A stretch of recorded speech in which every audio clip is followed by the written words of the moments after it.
యాదాద్రి భువనగిరి జిల్లా ఆలేరు పట్టణ కేంద్రంలో బుధవారం స్థానిక వైఎస్ఎన్ గార్డెన్లో నియోజకవర్గ వికలాంగుల పెన్షన్ సదస్సు విహెచ్పిఎస్ నేత జాలపు సిద్ధారెడ్డి అధ్యక్షతన నిర్వహించారు.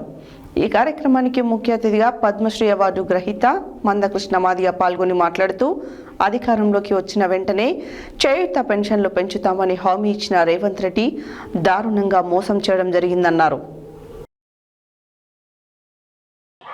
యాదాద్రి భువనగిరి జిల్లా ఆలేరు పట్టణ కేంద్రంలో బుధవారం రోజున స్థానిక వైఎస్ఎన్ గార్డెన్లో నియోజకవర్గ వికలాంగుల పెన్షన్ సదస్సు విహెచ్పిఎస్ నేత జాలపు సిద్ధారెడ్డి అధ్యక్షతన నిర్వహించారు.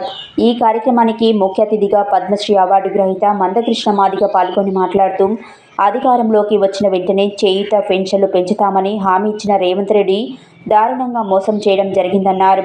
ముఖ్యమంత్రి పదవి చేపట్టి 20 నెలలు గడుస్తున్నా ₹1 పెన్షన్ కూడా పెన్షన్ లేదని అన్నారు. ముఖ్యమంత్రి పెన్షన్ పెంచకుండా ద్రోహం చేస్తుంటే ప్రతిపక్ష పార్టీలు కనీసం మాట్లాడకుండా పెన్షన్దారులను మోసం చేస్తున్నాయన్నారు. పెన్షన్ పెంచడమా లేక దిగిపోవడమా అన్నారు. సెప్టెంబర్ 3న హైదరాబాద్లో జరిగే చేయూత పెన్షన్దారుల మహాగర్జనకు ప్రతి గ్రామం నుండి పెద్ద ఎత్తున తరలి రావాలని పిలుపునిచ్చారు. ఈ కార్యక్రమంలో విహెచ్పిఎస్ నాయకులు గుజ్జ అశోక్, బండ జహాంగీర్, ఎండి ఉస్మాన్, మల్కా సత్తయ్య, ఒంటరి మహిళ, వృద్ధుల వితంతువుల బీడీ కార్మిక సంఘం నాయకులు దాసపు కవిత, లక్ష్మి, అనిత, ఎంఆర్పిఎస్, ఎంఎస్పి, విహెచ్పిఎస్ మరియు అనుబంధ సంఘాల నాయకులు, ఎంఆర్పిఎస్ జిల్లా ఇన్ఛార్జ్ బిర్రు మహేందర్ మాదిగ, ఎంఎస్పి జిల్లా అధ్యక్షులు నల్ల చంద్రస్వామి మాదిగ, ఎంఆర్పిఎస్ జిల్లా అధ్యక్షులు దుబ్బ రామకృష్ణ మాదిగ, ఎంఆర్పిఎస్ తొలితరం నేత జాతీయ నాయకులు కందుల శంకర్ మాదిగ, రాష్ట్ర కార్యదర్శి ఇటుకల దేవేందర్ మాదిగ, ఎంఎస్పి జిల్లా అధికార ప్రతినిధి సందేల శ్రీనివాస్ మాదిగ, మందుల లింగస్వామి మాదిగ, ఆకారపు లక్ష్మి, విహెచ్పిఎస్ నేత లోడి ధనంజయ్, నారాయణ, మైలారం జంగయ్య, ఆడేపు శ్రీనివాస్ తదితరులు కార్యకర్తలు పాల్గొన్నారు.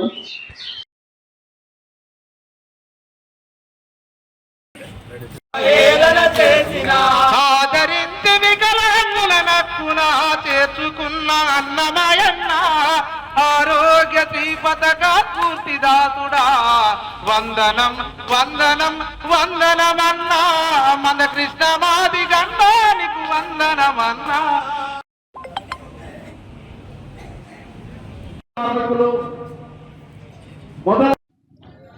50 లక్షల మంది పెన్షన్ మీద ఆధారపడే పేద వర్గాలను మోసం చేసిన రేవంత్ రెడ్డి గారి ప్రభుత్వానికి నైతికంగా పరిపాలించే హక్కు లేదు.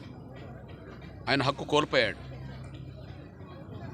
ఎన్నికలకు ముందు వాగ్దానాల మీద వాగ్దానాలు చేసి ఈ నెల మీరు ఓట్లు వేయండి, వచ్చే నెలలోనే మేము పెన్షన్ పెంచి తీరుతామని చెప్పి ఓట్లు అడిగి ఓట్లు వేయించుకున్న రేవంత్ రెడ్డి గారు 20 నెలలు గడిచిన తన పరిపాలన వచ్చి 20 నెలలు గడిచిపోయినా పెన్షన్ పెంచకపోవడం, వికలాంగులకు 6,000కు పెన్షన్ పెంచి ఇవ్వకపోవడం, వృద్ధులు, వితంతులు, ఒంటరి మహిళలు, ఇతర చేయుత పెన్షన్ మీద ఆధారపడే వాళ్లకు పెన్షన్ పెంచకపోవడం చూస్తే రేవంత్ రెడ్డి గారి సర్కార్ పూర్తిగా ఈ పేద వర్గాల వికలాంగులను, పేద వర్గాల పెన్షన్ మీద ఆధారపడే వాళ్ళందరినీ నమ్మించి మోసం చేసిండనే విషయం స్పష్టంగా రుజువవుతుంది.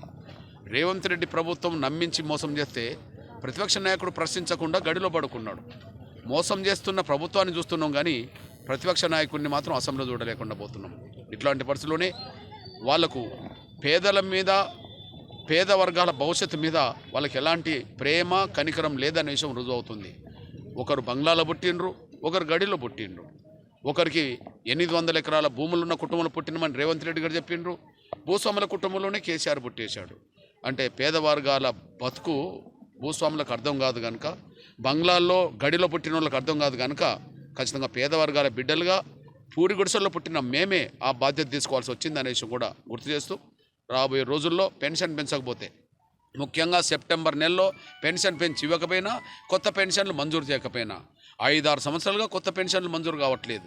పెన్షన్ పెంచట్లేదు, కొత్త పెన్షన్ ఇవ్వట్లేదు.